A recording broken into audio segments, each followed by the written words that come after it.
I'm Henry Rollins. The unattractive attracts me. Animals from all over the world interest me.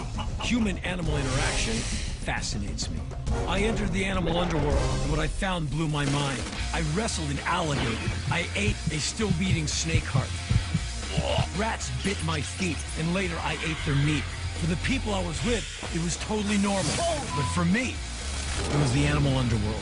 Premieres Monday, May 28th, starting at 8 on Nat Geo Wild.